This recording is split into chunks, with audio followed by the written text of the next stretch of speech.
ونستعينه ونستغفره ونؤمن به ونتوكل عليه ونعوذ بالله من شرور أنفسنا ومن سيئات أعمالنا من يهده الله فلا مضل له ومن يضلله فلا هادي له وأشهد أن لا إله إلا الله وحده لا شريك له وأشهد أن سيدنا ونبينا مولانا محمدا عبده ورسوله صلى الله تعالى عليه وعلى آله وأصحابه وسلم تسليما كثيرا كثيرا. إن الله وملائكته يصلون على النبي يا أيها الذين آمنوا صلوا عليه وسلموا تسليما.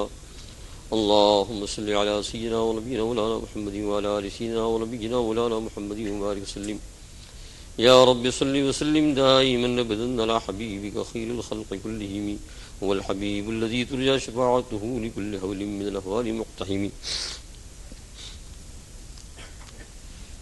قریب قریب مل کے بیٹھ جائے، تھوڑی دیر ذکر کر لیجیے، درود شریف پڑھ لیجیے، اللہ کا نام لے لیجیے انشاءاللہ، تاکہ یہ جانے والے حضرات جو ہے ذرا تھوڑا مجمع کو سکون ہو جائے.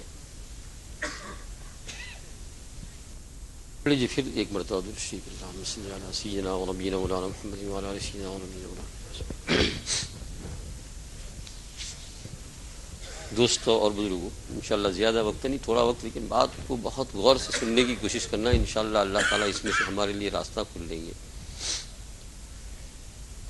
یہ اس دنیا کی زندگی میں خداوند قدوس کے ساتھ اور اس کے رسول صلی اللہ علیہ وسلم کے ساتھ صحیح تعلق کر لینا بہت ضروری ہے. سب سے زیادہ ہماری ضرورت کی چیز یہ ہے اللہ اور اس کے رسول کے ساتھ ہمارا تعلق کیسا ہو جائے، صحیح بن جائے. دنیا کی زندگی کو بھی ٹھیک سے گزارنے کے لیے بھی اور آخرت کو بھی ٹھیک سے گزارنے کے لیے یہ ایک چیز اگر مل گئی کہ تعلق ٹھیک ہو گیا اللہ اور اس کے رسول کے ساتھ، تو پھر معاملہ بالکل آسان ہے. اور پھر میرا عزیز دوست اور بزرگوں، تعلق کے صحیح ہونے کا یہ مطلب نہیں ہے کہ کوئی گناہ نہ ہو، یہ بات نہیں. اللہ تعالیٰ تعلق کے صحیح ہونے کا مطلب یہ ہے کہ ہمارا ذہن کہاں ہو، اللہ کی طرف ہو. گناہ کرتے وقت بھی وہی ہو. آپ کہیں گے گناہ کرتے وقت وہی ہو، گناہ کرتے وقت وہی تعلق ہونے کا مطلب یہ ہے کہ گناہ کر رہے ہو اور ڈر رہے ہو. تو پھر گناہ ہو جانے کے بعد پھر کیا کس میں لگ جائیں گے؟ تو بااستغفار میں لگ جائیں گے، روئیں گے، دھوئیں گے، خدا کو منوائیں گے. یہ ہے تعلق کے صحیح ہونے کا مطلب. حق تعالیٰ جل شانہ سے، حضور صلی اللہ علیہ وسلم سے تعلق ہمارا. اور کل گزشتہ کے مضمون کے اندر یہی چیز عرض کر رہا تھا کہ سورہ نور میں اللہ پاک نے اور صورتوں میں بھی وَتُوبُوا إِلَى اللَّهِ جَمِيعًا أَيُّهَا الْمُؤْمِنُونَ لَعَلَّكُمْ تُفْلِحُونَ، تمہاری فلاح اور کامیابی کا دار و مدار اسی پر ہے کہ تم توبہ والے معاملے کے اندر ہمیشہ لگے رہو. توبو. اور بھی قرآن پاک میں بہت ساری آیتیں ہیں. سورہ تحریم میں ہے یا ایھا الذین آمنوا توبوا الی اللہ توبۃ نصوحا. توبہ کے ذریعے سے حق تعالیٰ جل شانہ آخرت اور دنیا دونوں کے راستے کو کیا کرتے ہیں؟ کھول دیتے ہیں. حق تعالیٰ جل شانہ. سنا ہے جنوبی افریقہ کا ترجمہ ہے ساؤتھ افریقہ. ساؤتھ افریقہ کے جنگلات کے اندر ایک پودا ہے. پودا کہتے ہیں چھوٹے درخت کو. ایک تو یہ جھاڑ ہوتا ہے، یہ کیا ہوتا ہے؟ جھاڑ ہوتا ہے، بڑا درخت ہوتا ہے. اور بعض کیا ہوتے ہیں؟ چھوٹے چھوٹے، جیسے یہاں بھی ہوں گے اتنے اتنے ہوتے. اس کو جی لانڈ کہتے ہیں. تو ایک مرتبہ جنگل میں ٹرین جا رہی تھی تو وہ اٹک گئی وہاں اور ٹھہر گئی. نماز کا وقت بھی ہوا تھا. تو اس میں سوار ہونے والے بہت سے حضرات تھے، مسلمان بھی تھے. تو بعض مسلمان اتر پڑے، اس میں اجنبی لوگ بھی تھے. جب نماز پڑھنے کے لیے اترے تو جنگل تھا.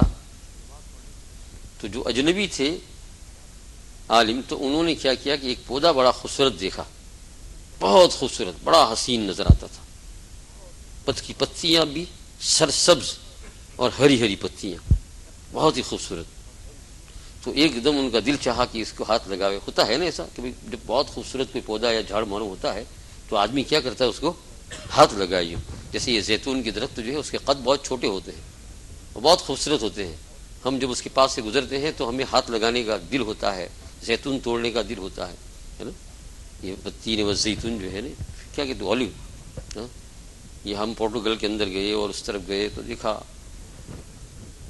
جنگلات ہے اس کے انگنت لگے ہوئے، جہاں تک نظر جائے گی وہاں تک زیتون کے درخت کے جنگلات انہوں نے بوئے ہوئے پہاڑوں کے اوپر. بڑے خوبصورت نظر آتے ہیں. ہماری گاڑی جہاں جہاں ٹھہر جاتی تھی تو زیتون کے درخت ہی ہوتے تھے. تو ہم لوگ جو ہے اوپر چلے جاتے تھے اور اس کو پکڑتے تھے زیتون کو بھی توڑنے کا خیال ہوا، لیکن مان خیال آ گیا کہ یہ تو کسی کی ملکیت ہے، جائز تھوڑا ہے۔ یوں اس طریقے سے اللہ تعالیٰ دل میں ڈال دے گا، بر وقت دل میں کیا ڈال دے گا بر وقت۔ اسی کا نام تقویٰ ہے، اسی کے اندر اللہ تعالیٰ کو راضی کرنا ہے۔ اب لگتا ہے ایسا ہے کہ بھئی یہ ہاتھ پہنچ گیا، ابھی 2-3 توڑ لے گئے، لیکن نہیں، ملکیت، کیونکہ سارے کے سارے جنگلات کیا تھے؟ لوگوں ملکیت میں یہ ہے۔ تو ہم نے کہا کیسے ہم توڑ سکتے ہیں؟ ابھی اسی ایک زیتون کا سوال اگر قیامت کے میدان میں ہم سے ہوا تو ساری نیکیاں ایک طرف رہ جائے گی۔ حکیم الامت تھانوی رحمۃ اللہ علیہ ارشاد فرماتے ہیں، ایک مرتبہ جو ہے ان کو واعظ اور ارشاد اور تلقین کے لیے اتر پردیش یو پی کے کسی دیہات میں لوگوں نے دعوت دی۔ تو دیکھو اللہ پاک جو بات زبان پر لاتے ہیں بہت کام کی ہوتی ہے، تقوی کی ہوتی ہے، تقویٰ مل جاتا ہے۔ تو دعوت دی، تو دعوت میں وہ گئے، وہ جو ہے حضرت تشریف لے گئے، اور بارش کا زمانہ تھا، اور وہ دیہات میں تھا کسی گاؤں میں۔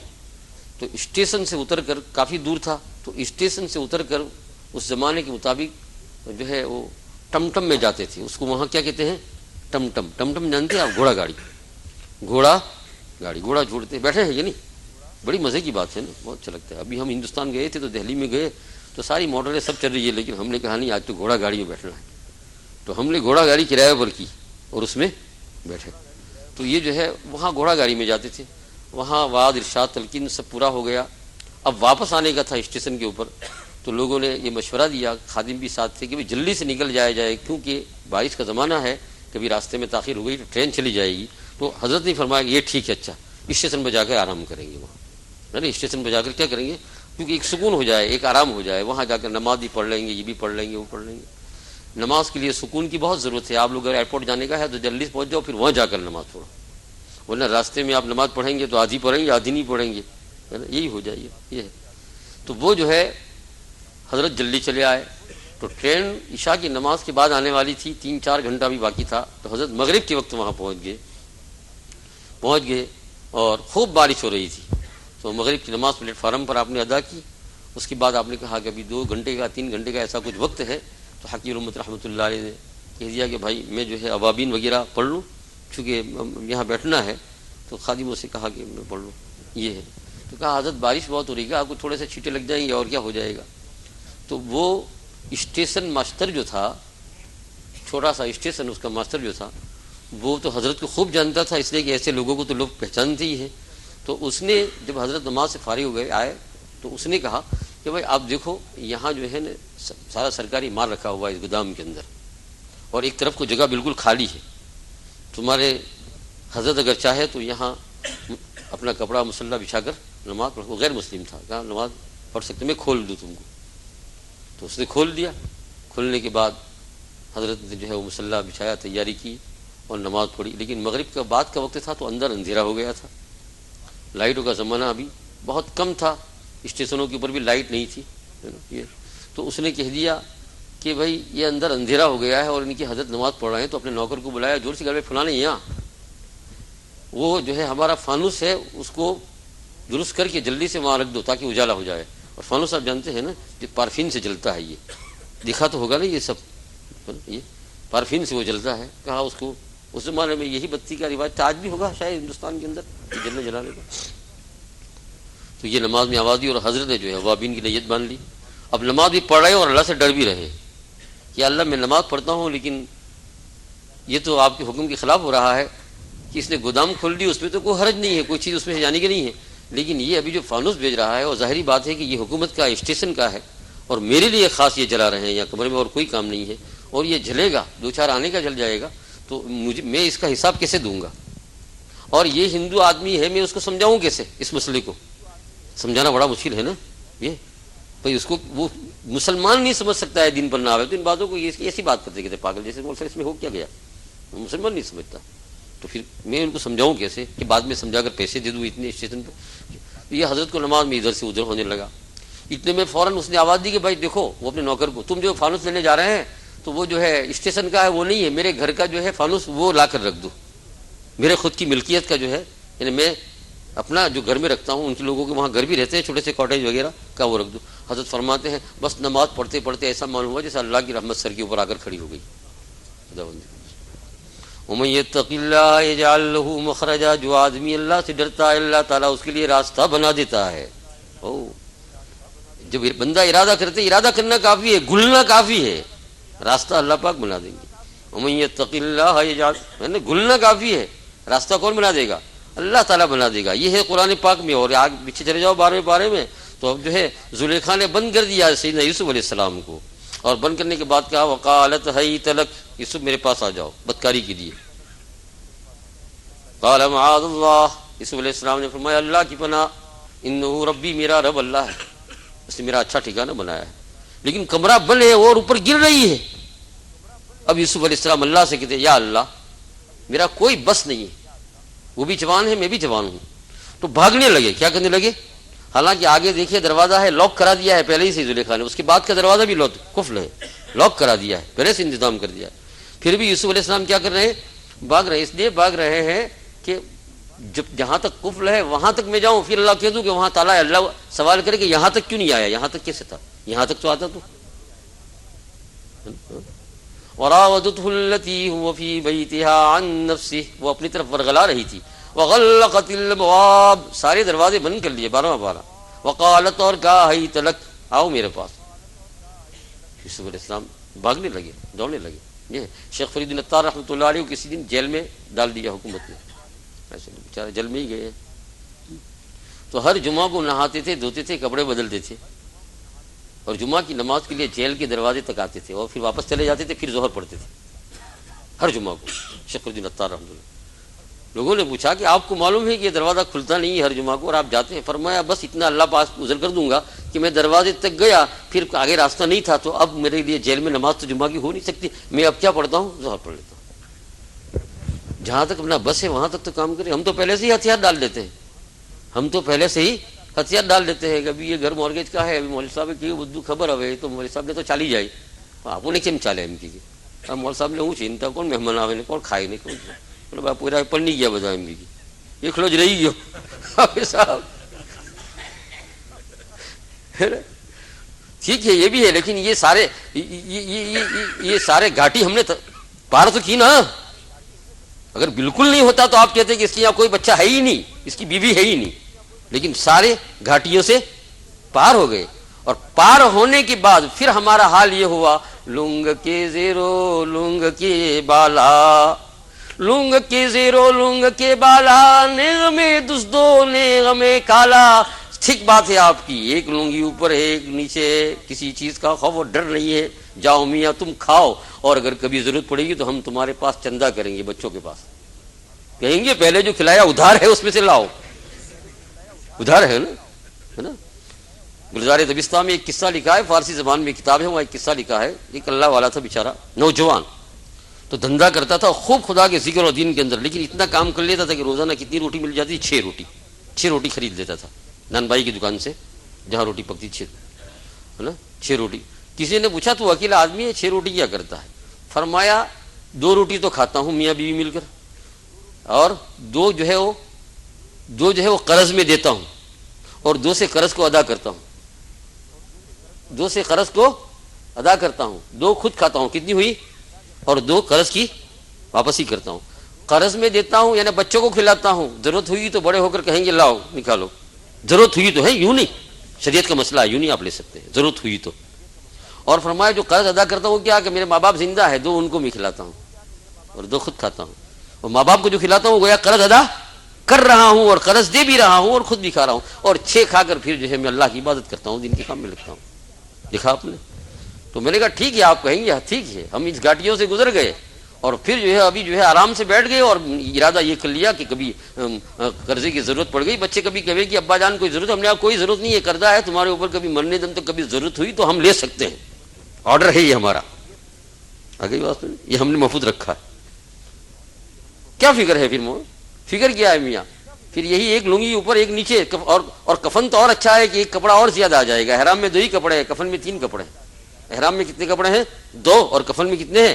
3۔ لنگ کے زیرو لنگ کے بالا، ایک لنگی اوپر ایک لنگی نیچے، نیغم دزدو نیغم کالا، نہ چوری کا اور نہ کسی چیز کا کوئی فکر ہے کچھ ہے نا۔ تو کبھی آپ کی کہ مولوی صاحب کہا کرتے ہیں ان کو کیا ہے، ان کی یہاں کوئی ہے نہیں، یہ نہیں، بچہ نہیں، بالا نہیں، بھائی سب کچھ تھا ہے نا اور ہے، لیکن الحمدللہ قرآن پاک میں اللہ جل شانہ فیصلہ فرماتے ہیں ومن يتق اللہ یجعل لہ مخرجا، جو آدمی اللہ جل شانہ سے ڈرتا ہے اللہ جل شانہ اس کے لیے چھٹکارے کا راستہ نکال لیتا ہے۔ ومن يتوکل علی اللہ فهو حسبہ، جو آدمی اللہ کے اوپر بھروسہ کر لے گا اللہ اس کو کافی ہے۔ یہ مرد مومن ایمان کس چیز کا نام ہے؟ کیا ایمان کو تو نے یہ سمجھا ہے؟ خدا کو جواب دینا پڑے گا کہ ایمان اس کا نام ہے کہ مورگیج دیں گے تو ہی رہنے کو ملے گا، مورگیج نہیں لیں گے تو برباد ہو جائیں گے، اس کا نام ایمان؟ ایمان اس کا نام ہے کہ اللہ جل شانہ کو ناراض کریں گے تو پیٹ بھرے گا، نہیں تو نہیں بھرے گا۔ یہ اللہ ہے، اللہ نے ایسا کہا قرآن پاک میں کہ میرے کو ناراض کرے گا تو پیٹ بھرے گا، اس کے خلاف آ رہا ہے۔ بلکہ وہ تو یوں کہہ رہا ہے وَكَأَيِّن مِّن دَابَّةٍ لَّا تَحْمِلُ رِزْقَهَا اللَّهُ يَرْزُقُهَا وَإِيَّاكُمْ، کتنے ہزاروں لاکھوں انگنت پرندے ہیں اللہ جل شانہ ان کو روزانہ پیٹ بھر کر روزی دیتا ہے۔ کون بھوکا رہتا ہے؟ بھوکے رہتے ہیں؟ ہمارے پاس ونڈر آتا ہے تو ہم جو ہے ہیٹر اور یہ وہ سب کرے، یہ بیچارے ہیٹر کہاں سے لاتے ہوں گے؟ ان کو اللہ نے راستہ بتا دیا ہے۔ بعض لوگ یہاں سے گرمی کے ملک میں چلے جاتے، پرندے یہاں کے یورپ کے پرندے گرمی کے ملک میں لوگوں نے دیکھے ہے نا۔ اور مجھے کسی ملک کا نام یاد نہیں رہا، پتہ نہیں سفر کے اندر تھا، اور ایک جگہ لوگوں نے مجھے بتائی کہ یہاں ساری دنیا کے پرندے جمع ہو کر میٹنگ بھی کرتے ہیں بعض اوقات، اور حکومت کی طرف سخت قانون ہے کہ اس وقت ان کو ذرا بھی چھیڑا نہ جائے، بلکہ ایک سرحد لگا دی جاتی ہے کہ وہاں کوئی انسان اس سے آگے نہ بڑھے۔ ساری دنیا کے پرندے آتے ہیں وہاں آزادانہ طور پر، کسی جگہ پر مجھے بتایا یہ فرمایا وَكَأَيِّن مِّن دَابَّةٍ اللہ، وہ اپنا رزق نہیں اٹھاتے ہیں۔ اور پھر 12ویں پارے میں شروع میں ارشاد فرمایا وَمَا مِن دَابَّةٍ فِي الْأَرْضِ إِلَّا عَلَى اللَّهِ رِزْقُهَا، جو بھی چلتا پھرتا ہو گیا اس کا کھانا کس کے ذمے؟ تم اور ہم کمائیں گے؟ کیا کمائیں گے؟ کھاک کما سکتے ہیں ہم؟ ماں کے پیٹ سے جب ہم پیدا ہوئے تو بچے کی شکل کے اندر تھے، دنیا میں ہم آئے تو بوٹی بھی تھی، سوٹی بھی تھی، بریانی بھی تھی، زردہ بھی تھا، حلوہ بھی تھا، کباب بھی تھے، سموسے بھی تھے، سب تھا، لیکن ہم کچھ کھا سکتے تھے اس میں؟ ایک آدھ سموسہ ڈال دے تو گیا بچہ کام سے۔ تو اس کو اس وقت کیا مائے فرمایا دودھ، بہترین غذا اس کی کیا ہوتی ہے؟ دودھ، یا تو ماں کا دودھ اور یہ نہ ہونے کی صورت میں پھر کسی جانور کا دودھ، لیکن دودھ۔ اللہ جل شانہ فرماتے ہیں تیرے کمانے سے ہوا، تو ماں کے پیٹ میں تھا اس سے پہلے ہم نے مستانوں کو دور سے بھر دیا یا ڈبوں میں تیار کر دیا تمہارے لیے حلال دودھ، بالکل تم جاؤ اور تیار رہے گا بالکل فوراً، شہد بھی تمہیں مل جائے گا۔ یہ ہے ماں نبود متقاضے ماں نبود لطف تو نا گفتے مامی شنود۔ مولانا روم فرماتے میرے مولا کریم ہم دنیا میں تھے نہیں، ماں کے پیٹ میں تھے، ہم نے کبھی آپ سے مانگا نہیں، لیکن تیری مہربانی اتنی بڑی کہ ماں کے پیٹ میں تیری مہربانی ہمیں جاگ کر کہتی ہے بچہ ابھی آ رہا ہے، دسترخوان بچھاؤ اس کے لیے، منہ ایک دسترخوان دو، منہ کتنے دسترخوان؟ دو دسترخوان بچھا دیے، ایک رائٹ سائڈ پر ایک چھاتی ہے اور ایک لیفٹ سائڈ پر چھاتی، ماں کی چھاتی ہے نا دسترخوان ہے بچے کا۔ ابھی تو تم گھر میں مغرب سے کھا کر آئیں گے تو ایک دسترخوان ہوگا، ایک ہی دسترخوان کے اوپر کیا باری یہ نا مرد لوگ کھا کے چلا اور تو کھا لیا دسترخوان کا خالی صحیح یہ، اور یہ دسترخوان اللہ نے بچھا دیے، ماں کی رائٹ سائڈ کے اوپر ایک چھاتی رکھ دی دودھ سے بھری ہوئی، اور پھر فوارہ مارتا ہے اس میں، کیا کرتا ہے؟ ہاں آج تو یہ لڑکیاں اور عورتیں سکھا دیتی ہے، یہ ان کی قسمت ہے، نسل چیز یہی تھی اور ہے آج ماشاءاللہ، پلانے والے پلاتے ہیں۔ تو منہ ایک بچے کا اور دسترخوان کتنے؟ مولانا روم فرماتے ہیں کہ جب میں بچے کو دودھ پینے کے جب تصور میرے اندر آتا ہے تو میرا اپنا تصور اپنی ماں کی طرف جاتا ہے، اس وقت میں خدا سے التجا کرتا ہوں ماں نبود متقاضے ماں نبود، ہم نہیں تھے اور ہم نے اللہ دعا بھی نہیں کی تھی، لیکن لطف تو نا گفتہ ماں میشن و تیری مہربانی ہمارے کہے بغیر سنتی ہے۔ یہ مولا کریم تو کتنا بڑا آقا ہے مولا کریم، پھر میں تیری نافرمانی کیسے کروں؟ تو اللہ نے اسی کو کہا، یہ تو مولانا روم نے کہا، اللہ نے اسی کو قرآن پاک میں کہا یا ایھا الانسان ما غرک بربک الکریم، اے انسان تجھے کس نے دھوکے میں ڈال دیا، کس نے ہٹا دیا؟ اس شیطان نے ہٹا دیا رب کریم کی طرف سے۔ فرمایا جو رب کریم تیری ماں کی چھاتیوں میں دودھ پیدا کرتا ہے وہی تیرے زبان کے اندر مرتے وقت کلمہ ڈالے گا، اور وہی تیری زبان کے اندر قبر میں جائے گا تو کرام الکاتبین کا جواب بھی ڈالے گا۔ اللہ سے کہا کرو یہ میرا مولا کریم میں آیا تو میں گونگا تھا، کچھ نہیں جانتا تھا، پہلے سے آپ نے دودھ تیار کر دیا، میرے مولا کریم اب میرا آخری وقت وہ شروع کا وقت ہے اور یہ آخری وقت مرنے کا ہوگا، میرے منہ میں یہ اللہ کلمہ ڈال دیجیے مولا کریم، ہمیں سب مزہ آ جائے انشاءاللہ، اس دودھ سے وہ دودھ مزہ آ جائے، اس کلمے سے وہ کلمہ، یہ اللہ کلمہ ڈال دیجیے لا الہ الا اللہ پھر ہمیں دنیا میں کسی چیز کی پرواہ نہیں، کوئی روئے کوئی دھوے، کوئی یاد کرے چاہے یاد نہ کرے، چاہے کوئی کچھ پڑھ کر بخشے نہیں۔ ایک مرتبہ اللہ تعالیٰ نے، یہ دودھ ہے، یہ رحمت کا دودھ ہے، وہ بھی دودھ ہے اور یہ بھی رحمت کا دودھ ہے۔ مرتے وقت اللہ جل شانہ، جیسے آپ نے شروع میں گونگا تھا بول نہیں تھا، مولا کریم آپ نے جو ہے دودھ ڈالا، چاہے میری ماں کا پستان کا، چاہے وہ نہیں تو جانور کا دودھ ڈال دیا، پہلے سے تیار رکھا۔ مولا کریم ایک فرشتہ میرے زبان کے اوپر دودھ ڈالنے والا میرے مرتے وقت بھی تیار رکھے، جو مجھے ہے نا کلمہ کی تلقین کرے اور میں پڑھتا جاؤں، بے ہوشی کے عالم کے اندر بھی میں جا رہا ہوں، یہ کہوں کہ میرا ایک ہی مدعا ہے، اشہد ان لا الہ الا اللہ واشہد ان محمدا عبدہ ورسولہ۔ امام احمد بن حنبل رحمۃ اللہ علیہ کا انتقال ہو رہا ہے، لوگوں نے نظروں سے دیکھا، بچے عالم ہیں ان کے، متقی پرہیزگار دین کی کام کرنے والے اولاد، ہے نا؟ اپنے بچوں کو نیک بناؤ، کیونکہ مرتے وقت جو قریب میں رہتے ہیں وہ کون رہتے ہیں، اور شفقت میت کو اسی کے ساتھ زیادہ سے زیادہ ہوتی ہے۔ دیکھو ایک بات درمیان میں یاد آ گئی، اللہ میں نہیں کہتا ہوں کہ آپ عالم اور حافظ بنا دو، بن جائے تو قسمت ہے آپ کی، بہت اچھا ہو ماشاء اللہ، لیکن پھر اس کے بعد ایک درجہ رہتا ہے، بچوں کو کیا بناؤ، دیندار بناؤ، ان کا چہرہ مہرا سنت کے مطابق ہو، دین پر چلنے والے ہو، پنجگانہ نمازی ہو، ایماندار ہو۔ کیوں کہ کہتے ہیں کہ مرتے وقت میت کی جو چیز کھینچتی ہے وہ سب سے زیادہ عزیز چیز کی طرف، اس میں کون ہوتا ہے، اہل و عیال، بچے اور بیوی، بیوی کو بھی نیک بناؤ، بچوں اور بچے اور بچیاں مرنے والے کے پاس رہتی ہیں۔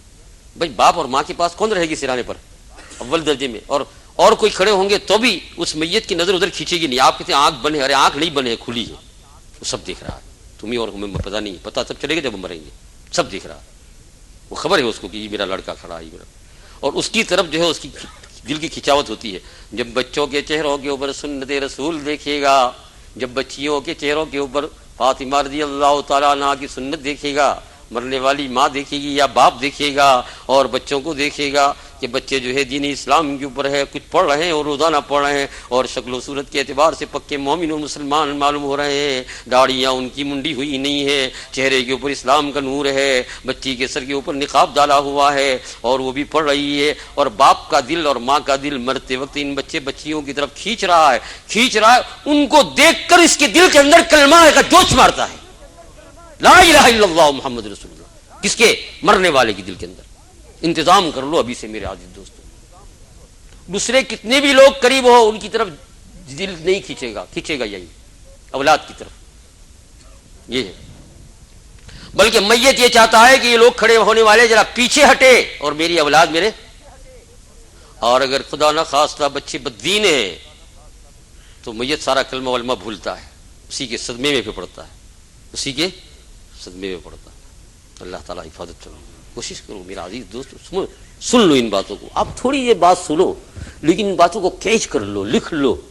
گزشتہ رمضان کے جو بیان ہوئے پورے کے پورے الحمدللہ مجھے بہت خوشی ہوئی کہ پاکستان سے 1000 کی تعداد میں چھپ کر پورا رمضان کی مجلس سے ہمارے جو ہے وہ مفتی آئے ہیں، تو وہ پورے کے پورے چھپوا کر لائے ہیں، اور مجھے بہت خوشی ہوئی کہ مجھے پتہ نہیں کہ وہ رمضان میں کب لکھتے رہے، ساری ٹیپوں کو تیار کرتے رہے، اور 1 سال تقریباً دارالفتہ میں گزارا، تو وہاں انہوں نے وقت نکال کر پورا کا پورا صاف کر کے ماشاءاللہ کتاب بنائی، اور وہ ساری کی ساری مجلس چھپ کر آ گئی، اور یہاں انہوں نے دو کتابیں جب مجھے پیش کی تو میرا دل خوش ہو گیا۔ میں نے کہا اللہ جل شانہ یہ تو قبول فرما، ان کمائیوں کو دنیا میں دیکھ رہے ہیں، ہمیں نہیں چاہیے پیسے، ہمیں کوئی چیز نہیں چاہیے، ہمیں کیا چاہیے، اللہ چاہیے، اور ایسی اولاد چاہیے جس کا تعلق کس کے ساتھ ہو، خدا کے ساتھ، یہ چاہیے، یہ آخرت کی۔ آپ لوگ بھی خوش نصیب ہیں، آج ہی سوچ لو آپ کی چھوٹی چھوٹی اولاد ہے، اگر آپ سے نہ ہو سکا ان کو کر لو، ان کو کر لو، آج ہی کر لو میرا عزیز دوستو، کم از کم نہیں تو دیندار بنا لو ان کو،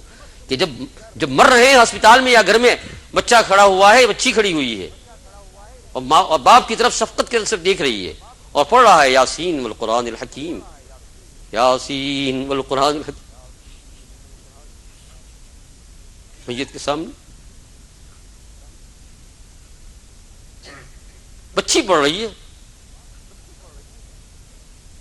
باپ کی روح تر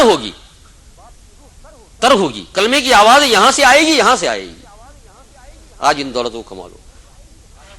عبداللہ ابن مسعود رضی اللہ تعالیٰ عنہ سکرات کی حالت میں ہے، بالکل تیاری اللہ پاک کے یہاں جانے کی. عبداللہ ابن مسعود رضی اللہ تعالیٰ. اور حضرت عثمان ذی النورین تشریف لائے. عثمان غنی رضی اللہ تعالیٰ عنہ نمبر 100 کے خلیفہ، ان کا لقب ہے ذی النورین. ذی النورین کا معنی دو نور والے. کتنے نور والے؟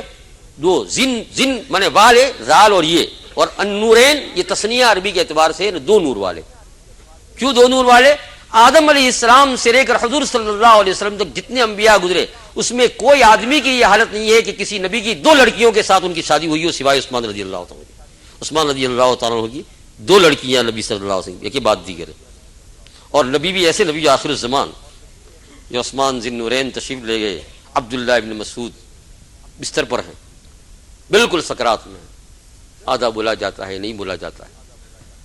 جانا تو سب کو ہے میرا عزیز دوست، صحابہ ہو، اولیاء ہو، انبیاء جب چلے گئے اللہ نے اعلان فرما دیا کل نفس ذائقۃ الموت، ہر ایک کو موت کا مزہ چکھنا ہے. اور عجیب لفظ ہے، مزہ کیا کرنا ہے؟ چکھنا ہے. اللہ تعالیٰ حفاظت فرمائے. لیکن اللہ کے ساتھ لگ جاؤ گے تو اللہ تعالیٰ اس کڑوے پیالے کو میٹھا کر دے گی. امام محمد رحمۃ اللہ علیہ کا انتقال ہو گیا اور مان کسی نے اسی رات خواب میں دیکھا. امام ابو حنیفہ رحمۃ اللہ علیہ کے شاگرد ہے. کہا عادت کیا گزری؟ کہا کیا کہوں، جس وقت انتقال کر رہا تھا حوالات سامنے ہے اور وہ مسئلے کی بات ہو رہی ہے اور میں اسی کے اوپر غور کر رہا ہوں، مسئلہ سوچ رہا ہوں. تو آدھا مسئلہ حل ہوا، اتنے میں تو میرا انتقال ہو گیا. آدھا مسئلہ میں نے مرنے کے بعد قبر میں حل کیا. مجھے پتہ بھی نہیں کہ موت کب آئی اور کیا ہوا. فرشتے تو یوں کہتے ہیں کہ ابھی تک تو مسئلے میں پڑے ہیں. کہا ہاں اسی میں. اللہ تعالیٰ اس پیالے کو جس کے لیے میٹھا بنا دے انشاءاللہ میٹھا بنا دے گا. یہ ہے علم دین. علم دین والو بشارت حاصل کرو. یہ کوئی معمولی چیز نہیں ہے جو تم کو اللہ تعالیٰ نے عطا فرمائی ہے. ماشاء اللہ ہے نا. تو حضرت عثمان ذی النورین تشریف لے گئے عبداللہ ابن مسعود کے سرانے پر اور سکرات کے عالم میں بات کرنے لگی. اور بہت ساری باتیں ہوئی جس کے لیے وقت نہیں ہے. میں نے کہہ دیا 9:30 بجے قاری صاحب کو، وہ لوگ غصے ہو جائیں گے قاری صاحب ہمارے، ہے نا. اس میں ایک سوال یہ تھا کہ ابن مسعود، ابن عبداللہ ابن مسعود بہت بڑے عالم تھے. حضور صلی اللہ علیہ وسلم نے ان کے لیے دعا کی تھی. عبداللہ ابن عباس، عبداللہ ابن مسعود، ہے نا، ان کے لیے عباد علیہ ثلاثہ، عباد علیہ ثلاثہ میں نے 3 عبداللہ، عبداللہ بن عمر، عبداللہ بن عباس، عبداللہ بن مسعود، 3. ان کے لیے حضور صلی اللہ علیہ وسلم مخصوص دعا کی تھی. بہت علم عطا فرمایا اللہ تعالیٰ، بہت علم عطا فرمایا. تو عبداللہ ابن مسعود اسی میں سے ایسے مفسر قرآن تھے اور فقہ کے اندر تو ایسے تھے عبداللہ ابن مسعود کہ پوچھو نہیں آپ، بہت بڑے عالم. اب یہ انتقال کر رہے ہیں تو عثمان غنی رضی اللہ تعالیٰ ان کے پاس تشریف لے گئے. لے جانے کے بعد بہت ساری باتیں ہوئی. اس میں یہ کہ ہوا کہ آپ کچھ خاص چھوڑ کے نہیں جا رہے ہیں اپنی اولاد کے لیے. ان کی لڑکیاں ہی لڑکیاں تھیں، لڑکے نہیں تھے. لڑکیاں ہی لڑکیاں تھیں، لڑکے نہیں تھے. لڑکے ہو یا لڑکیاں سب خوش ہے نا، سب خوش. یہ تو کہا کہ آپ نے لڑکیوں کے لیے کچھ چھوڑا نہیں ہے اور آپ کا اتنا بڑا کام ہے، مسلمانوں کے لیے اتنی بڑی خدمت ہے آپ کی. اگر آپ کی اجازت ہو تو میں حکومت کے ذریعے سے ہمیشہ کے لیے آپ کی بچیوں کے لیے کوئی وظیفہ جاری کر دوں تاکہ وہ ان کو الاؤنس ملتا رہے. تو آپ نے کہا مجھے ذرا بیٹھا کرو. سکرات کے عالم کے اندر ایمان کا جوش، مجھے بیٹھا کرو ذرا سا. تو کسی نے سہارا دیا اور کہا سنو اے عثمان خلیفہ رسول صلی اللہ علیہ وسلم، اللہ برکت دے، سنو، میں نے میری تمام بچیوں کو سورہ واقعہ اپنے سامنے بٹھا بٹھا کر صحیح زبانی یاد کرا دی ہے اور بہت پڑھایا ہے. لیکن اس میں یہ چیز بھی ہے اور میں نے ان کو یوں کہہ دیا پوری زندگی بھر جب تک تم روزانہ رات کو سورہ واقعہ پڑھتی رہو گی اللہ تعالیٰ تمہیں کبھی فاقہ نہیں دے گا. فیملی الاؤنس میں نے ان کے لیے پہلے سے تیار کر دیا ہے. فیملی الاؤنس پہلے سے تیار کر دیا. تو میرا عزیز دوست اور بزرگوں، یہ اولاد کا سلسلہ درمیان میں خیال رکھو اس کا. میں نے جو ایک بات درمیان میں کہی ہے نا، سب سے پہلے مرتے وقت آدمی کی یعنی قدرت کی بات ہے، جی کہاں کھینچے گا؟ اولاد کی طرف. اور جتنی دینداری ہوگی اتنا اس کے اندر. تو بات اس پر سے چلی تھی کہ ایک تو وہ دودھ عطا فرمایا، اللہ تعالیٰ سے دعا کرو کہ اللہ جل شان ہو اس سے میٹھا اور دودھ مرتے وقت دے دے کلمہ لا الہ الا اللہ محمد. اور پھر اس سے آگے بڑھ کر ایک اور میٹھا پیالہ دے دے. وہ کہاں دے دے؟ قبر میں. جب کرامن کاتبین آئے اور سوال کرتے جائے تو پھڑ پھڑ ہم اس کا جواب دیتے چلے جائے. اور وہ اس کے بعد یوں ہمیں کہہ دے انعام کے اندر ہے نا کہ دودھ کا پیالہ جو ہے تمہارے لیے اور پیش کیا جاتا ہے. نم کنومت العروس، اس دلہن کے مانند سو جاؤ اپنی قبر کے اندر.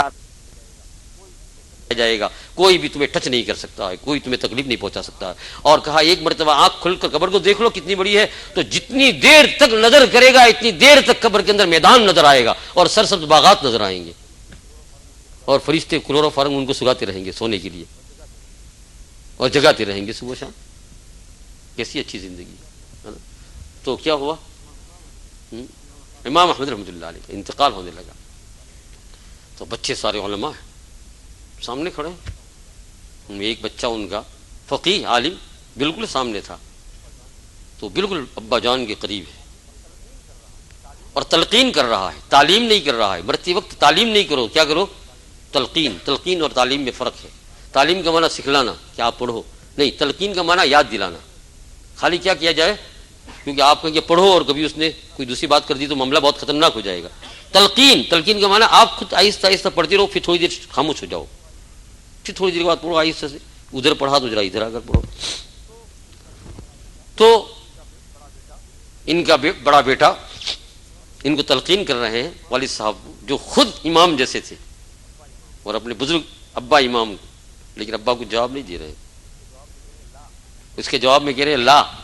کیا کہہ رہے ہیں، لا۔ اور لا کا معنی نو، ناٹ عربی زبان میں۔ اب بچے کو بڑی فکر ہوئی، بچے کو بڑی فکر ہوئی، اور لا کہنے کے بعد پھر بے ہوش ہو جا رہے ہیں، پھر ہوش میں آتے ہیں، پھر کہتے ہیں لا۔ جب 3-4 مرتبہ کئی مرتبہ ایسا ہو گیا تو بچہ بہت ہوشیار تھا، ابا جان کے کان کے پاس منہ لے گیا، کہا حضرت خیریت سے ہے نا، جنت آپ کا انتظار کر رہی ہے، مرتے وقت یہ یاد دلاؤ، ہے نا۔ ہاں، عیادت پرسی کی بھی آداب ہے، وہاں جا کر جہنم کو کبھی بیان نہ کرو ہسپتال میں، ورنہ یہ تم ثواب لے کر نہیں آیا جو حدیث میں آیا، عذاب لے کر آئے۔ کبھی بھی بیمار کے سامنے کوئی وعید بیان نہ کی جائے، بیمار کے سامنے کوئی وعید نہ بیان کی جائے۔ اور میں لوگوں کو بھی کہتا ہوں، یہ جو وعید آپ کو مسجد میں سنائی جاتی ہے، اگر آپ کے گھروں میں ہو تو ریسیور کو اسٹاپ کر دو۔ اس لیے تو کہتا ہوں نا، یہ ساری چیز سوچنے کی ہے۔ اگر آپ کے گھر میں کوئی بیمار ہے جس کی جانے کی تیاری ہو رہی ہے، مسجدوں میں تو عام لوگ بیان کرتے ہیں، بس وعید بھی آتی ہے، آپ لوگ کیا کر دو، اس کے کمرے سے اس ریسیور کو بالکل بند کر دو، اس کو سنانے کی ضرورت نہیں ہے۔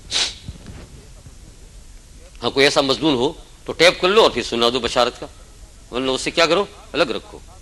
بیمار ہونے کے بعد خاص کر کے موت کے قریب بالکل وعید کو بند کر دو، شریعت نے حکم دیا ہے ہمیں، جنت کی باتیں کرو، بخشش ہو گئی آپ کی، ایسی بات کرو۔ تو بیٹے نے کہا، کچھ بیٹا فکر میں پڑ گیا، تو کہا ابا جان امام احمد حنبل ہو۔ تو کہا باپ نے ٹوٹتے ہوئے الفاظ میں کہ میری پیاری جان، بیٹے کو کہا فکر مت کر، خدا اور اس کے رسول کا استحضار ہے مجھے، اللہ کی محبت سے میرا دل لبریز ہو رہا ہے، میری روح اڑ رہی ہے، لیکن تم جانتے ہو کہ کبھی کبھی آدمی کے پاس جتنا خزانہ ہوتا ہے چور بھی اتنا بڑا آتا ہے، جتنا بڑا خزانہ ہوتا ہے اتنا، تمہارے میرے گھر میں چور آ جائے تو کوئی اٹھوڑی لے کر آ جائے گا، کوئی ہمر ہے نا، جی 5 پاؤنڈ مل جائے تو کھرا۔ وہ میں نے پہلے بھی سنایا، تو کسی نیوز کا کوئی اخباری رپورٹ تھا، کسی نے مجھے سنایا، ہم تو کیا پڑھتے ہیں، ہے نا، اخبار تو ابھی ہم نے اردو بھی کئی سال ہو گئے نہیں دیکھا۔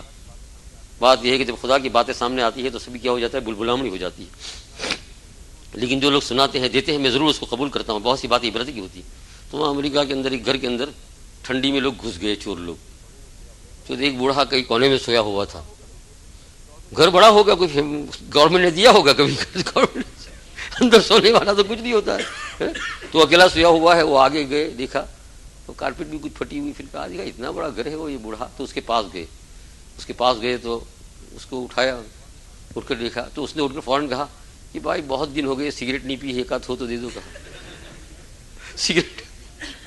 تو چور لوگ بھی بیچارے، ان کے اندر بھی کبھی رحم کا مادہ ہوتا ہے، اور بہت سے چور اولیاء بن گئے، فضل بن بیاض بھی اس میں داخل ہے۔ وہ باہر گئے، رپورٹ میں تھا کہ سگریٹ کی پیکٹ ایک پوری خرید کر اور چائے لا کر ان کو دیے، اور پھر وہ گئے، ہے نا۔ تو میں نے کہا کہ چھوٹے لوگوں کے پاس کیا ہے، ایک ہاتھ حامل لے کر گھس جاوے، اور لکھا ملا اور کوئی کھکھڑا تو بھاگ گیا، اور اگر لاکھوں کا مالک ہے تو پھر کیا ہے، پھر لاکھوں کا مالک ہے تو وہ جو کار جو چوری کرنے آ رہی ہے وہ بھی لاکھوں کی ہوگی، پھر ہے نا، وہ کار بھی ایسی ہوگی نا، لاکھوں کی ہوگی، یعنی بہت قیمتی کار ہوگی، اور وہ آدمی بھی بڑے عجیب قسم کے ہوں گے، ہتھیار بھی ان کے پاس، سب منظم سازش ہوگی۔ یہ دنیا کے خزانے کا چور۔ تو اسی طریقے سے دین کا خزانہ بھی جتنا بڑا ہوتا ہے، چور بھی امام احمد حنبل دیکھو مرتے وقت کیا بات کر رہے ہیں. کہا بیٹے دین خداوند قدوس مجھے استحضار ہے سب کچھ اور تم فکر نہ کرو. کہا ابا جان آپ لا فرما رہے ہیں. کہا مجھے معلوم ہے بیٹے میں لا کہہ رہا ہوں اور لا کا مان نہیں ہے, میں کمزور ہوں لیکن خدا اور اس کے رسول تو بولا نہیں مجھے پاس ہے. ہوا کیا؟ فرمایا بہت بڑا چور آ گیا ہے میرے پاس ایمان کو لوٹنے کے لیے. کون؟ شیطان. اور وہ آ کر مجھے یوں کہہ رہا ہے کہ امام تم نے اتنا محنت اور مجاہدہ کیا کہ میں نے تمہیں بہت دنیا کے اندر ورگلانے کی کوشش کی لیکن آج تم آباد ایمان لے کر جا رہے ہو. تو جب وہ کہہ رہا ہے تب میں کہہ رہا ہوں نہیں ابھی نہیں, ابھی نہیں, کیونکہ آخری مرتبے کا اعتبار ہے, ابھی میری روح نکلی نہیں. جب آخری مرتبہ روح نکل جائے گی تب میں کہوں گا کہ ہاں میں کامیاب ہو گیا. اور اس کے بعد بیٹے کو کہا اور قریب آؤ, اور کہا بیٹھ جاؤ, اور کہا گواہ رہو اشہد ان لا الہ الا اللہ واشہد ان سیدنا و نبینا مولانا محمد عبدہ ورسولہ. بیٹے نے آنکھ کھول کر دیکھی تو روح پرواز کر چکی تھی. اسی کو تو اللہ فرماتے ہیں یا ایتھا النفس المطمئنہ, اطمینان پائے ہوئے نفس, ارجعی الی ربک راضیۃ مرضیہ.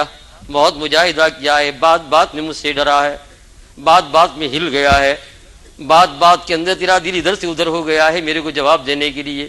تو کھاتا بھی تھا لیکن اس وقت بھی تجھے خیال میرا ہی تھا کہ یہ حلال ہے یا حرام ہے. تو رہتا بھی تھا, رات کو بھی تیری آنکھ کھل جاتی تھی, اور جیسی جیسی تیری زندگی کے ایام گزرے تو قبر سے بہت ڈرنے لگا کہ ہائے میرے مولا کو کیا جواب دوں گا. اللہ جل شانہ کا شفقت کا ہاتھ پھرتا ہے اس کے اوپر اور کہتا ہے راضیۃ مرضیہ. وہاں مرتے وقت کہلواتا ہے, وہیں فرشتہ پیغام پڑتا ہے اللہ جل شانہ کا لا کر, اطمینان پائے ہوئے نفس راضیۃ مرضیہ فادخلی فی عبادی وادخلی جنتی. تو بات وہاں سے چلی تھی پودا, تو کل انشاءاللہ اس پودے کی بات ہوگی اور اسی پر سے مضمون چلے گا. 9:30 بج چکے ہیں, قاری صاحب بولنے غصے ہو جائیں گے کہ آپ کہتے ہیں, اور پھر اس کے بعد دوستوں اور بزرگوں کیا ہمارا آواز اور کیا اتنی سی بات ہے کہ کسی وقت کسی چیز کے اوپر اللہ راضی ہو جائے اور سرکار کہہ دے یا اللہ یہ بیٹھنے والوں کو سب کو کیا کر لے دے دے, ہم تو مفت کھو رہے, کوئی چیز نہیں ہے ہمارے پاس. کہاں امام بن حنبل اور کہاں شیخ عبد القادر جیلانی اور کہاں فضیل بن ایاز, اور صحابہ کا تو ہم نام بھی نہ لے سکے, وہ تو اتنے اونچے ہیں, کہاں عثمان ذی النورین اور کہاں ابوبکر صدیق. لیکن مولا کریم ایک بات ہے کہ ہم ایسے نہیں ہیں لیکن ان کے ثنا خواہ ہم ضرور ہیں, ہم ان کی تعریف کرنے والے ضرور ہیں, ان کے متعلق ہمارا دل کھلتا ہے, ہمارے دل ان کے گندے دل ہے لیکن کھلتا ہے. اسی چیز کو اللہ تعالیٰ قبول فرما لے, ہے نا, اور اللہ کا رسول کہہ دے نامہ اعمال جائے پرسوں جمعرات کی دن, آج کل بدھ ہے نا, پرسوں جمعرات کو جائے, یہ بیان بھی جائے گا, آپ کا سننا بھی جائے گا. آپ نے جو یہاں بہت سے لوگوں نے بھی آنسو بہا ہے وہ سب جائیں گے, یہ ساری مجلس مکمل جائے گی. اللہ تو عالم الغیب ہے, اس کو تو ابھی سے معلوم ہو گیا, لیکن ایک دستور جو اللہ نے بنایا ہے یہ سب آنسو بھی وہاں جائیں گے, آپ لوگوں کا بیٹھنا جائے گا, اور پھر وہاں اللہ کے رسول صلی اللہ علیہ وسلم معائنہ فرمایا. اور جیسے اللہ نے ہمیں حکم دیا کہ آپ کی آخرت میں تشریف لے جانے کے بعد بھی آپ کے پاس آؤ اور استغفار کراؤ, اللہ کے رسول نے کہہ دیا اللہ تعالیٰ ان کو معاف فرما دیا. تو بیڑا کیا ہو گیا میاں, اللہ تعالیٰ توفیق عطا فرمائے.